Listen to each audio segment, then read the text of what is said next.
자, 안녕하세요. 우리 해커스 경영 아카데미 구독자 여러분, 저는 해커스 경영에서 세법을 담당하고 있는 이윤혁 세무사예요. 저는 이제 올해 2020년 세무사 1차 시험의 부가가치 세법, 그 중에서도 특히 이제 주요 많이 틀렸던 계산 문제를 좀 정리하고자 오늘 이렇게 만나뵙게 됐어요. 그래서 오늘은 이제 73번과 76번 두 문제 정도를 준비했는데요. 과연 어느 수험생이 또 어떻게 실수를 많이 하는지를 점검을 한 뒤 또 미래의 시험에서 나을 만한 어떤 실수를 정리해 보도록 할게요. 본격적으로 바로 문제 풀이에 들어가죠.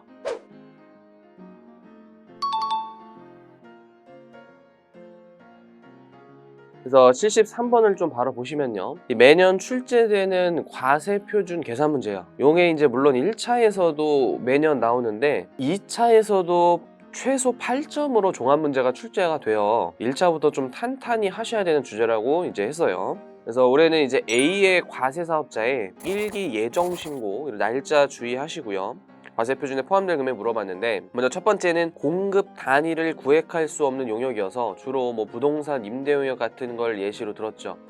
이제 공급 시기에 관한 질문이어서 계약금, 중도금, 잔금이 나와 있긴 하나 이건 중간 지급 조건부 자체로 판정하는 게 아니라 애초에 공급 단위를 구획할 수 없는 인도일 같은 거 별도로 따져볼 수 없기 때문에 뭐 영무 제공일이겠죠. 뭐 용역은 대가의 각 부분을 받기로 한대로 가고 있어요. 그래서 계약금은 1월 5일, 뭐 중도금은 2월 20일이기 때문에 이 두 가지를 집어넣어서 600만 원. 그리고 마지막에 요게 이제 선발급 세금 계산서 특례라는 게 적용될 수 있어요. 그래서 만약 세금 계산서를 먼저 좀 끊었냐, 뭐 이런 여부에 따라 공급 시기가 달라질 수 있는데, 대금을 받기로 한 날 발행했기 때문에요, 여전히 대가의 각 부분을 받기로 한 대로 가시면 돼요. 그래서 600이고요. 이제 2번 같은 경우에 이제 특허권 2년 대여하면서 먼저 3월 30일에 아마 계약금 같은 걸 먼저 이제 받으셨나 봐요. 그래서 대가 일부러 받고 세금서 끄는 대가 수령 후 세금서를 발급하는 것은 거래의 실체를 인정하는 결과이기 때문에 요거는 이제 선발급이 허용이 돼요.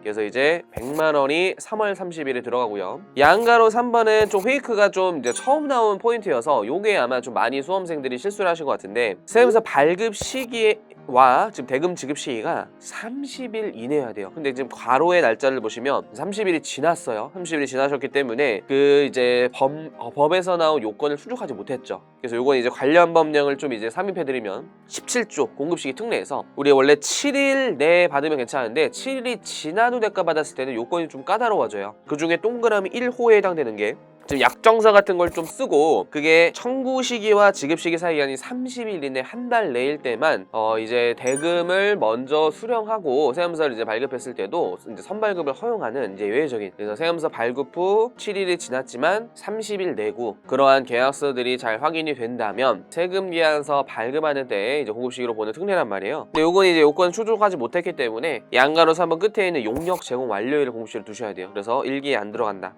우리 4번을 정말 실수하셨으면 안 돼요. 이거는 너무 많이 정리를 했고요. 우리 특수관계인이더라도 용역의 무상공급은 부동산 임대를 제외하고는 과세를 하지 않아요. 그래서 0. 산업상 지식에 관한 정보 무상 제공, 이런 거는 사실 부가가치가 아무리 과세라고 하더라도 인간의 어떤 인적 용역을 제공하면서 사실 현실적으로 거래에 포착이 좀 어렵다고 했었어요. 그래서 0이니까 이제 답은 700만 원이고요. 다음 문제로 한번 가보죠.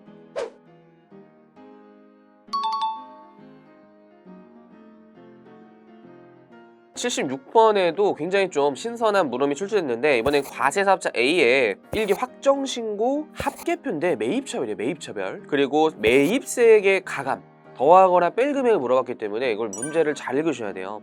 단서 한번 읽어보고, 첫 번째는요, 대손세액공제예요. 우리 대손세액공제는 공급자의 매출세액에서 차감하기 때문에 이게 매입세액 반영 쪽이 아니고요. 우리가 두 번째 같은 경우에는 대손된 채권을 회수했어요. 이것도 회수한 날에 속하는 매출세액에 더하기 때문에 매입세액에 반영하시는 게 아니에요. 둘 다 페이크였고요. 우리 마지막이 우리 매입세액에서 차감한 대손세액 198만 원, 대손세액 그 자체 198만 원을 6월 15일에 변제하면서 다시 변제 대손세액으로서 매입세액 공제 가능하단 말이에요. 그래서 매입세액의 가산인데 마지막 페이크가 3번, 4번이 난데 워딩의 대손세액 자체가 198만 원이에요. 그래서 요 세액 그대로 198만 원을 매입세액에 가산하셔야 된다. 그래서 4번이 정답인데, 먼저 3번과 같은 마치 이제 110분의 뭐 100, 110분의 10 뭐 이런 금액으로 페이크를 좀 준 것 같고, 그 다음에 양가로 1번의 위치를 정확히 모르고 단순히 막 이거를 그냥 어디도 하고 빼기 이렇게 그냥 단순히 외운 사람들은 다른 보기에 충분히 속을 수 있는 엄청난 페이크였어요.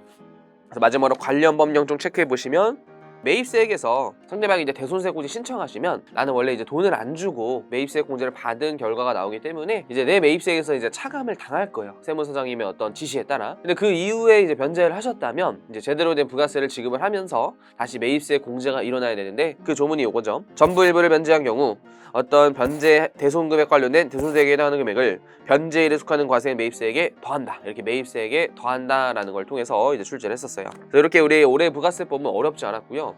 평소에 어떤 형태에서 하나씩 뭔가 새로운데 그 새로운 건 항상 이론서, 그 이론서가 결국 이제 법 조문에 달려 있다라는 거예요. 그래서 기출 문제를 외우는 정도로 이제 푸는 게 아니라요. 기출 문제를 통해서 이제 어떻게 시험에 나오는지를 항상 보시고 그걸 이제 미래에 어떻게 나올지까지 점검을 하는 것이 수험생의 어떤 단기 합격의 지름길, 그게 이제 공부 방법이다라고 항상 강조해서 말씀드릴게요. 그래서 오늘 준비한 콘텐츠는 여기까지고요. 또 다음에는 이제 법인세법을 준비해 볼게요.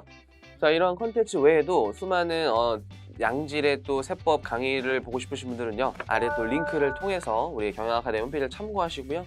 항상 우리 유튜브도 좋아요, 댓글 잊지 말고 꼭 설정해 주세요. 저는 또 다음 법인세 콘텐츠에서 만나뵐게요. 그래서 안녕.